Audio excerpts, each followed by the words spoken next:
मुस्नद अहमद बिन humble में है, जनाब अली मुर्तज़ा रज़ी अल्लाह ताला अन्हु जब इराक में थे तो उनके सामने अहले शाम का तज़किरा हुआ।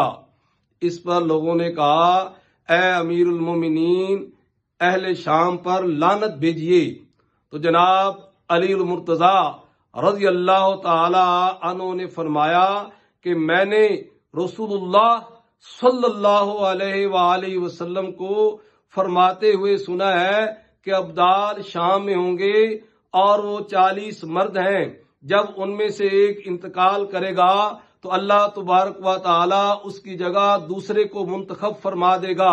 उनके वसीले से बारिश होती है, उनके वसीले से दुश्मनों पर गलबा हासिल किया जाता है और उन्हीं के वसीले से शाम वालों से अजाब को दूर किया जाता है।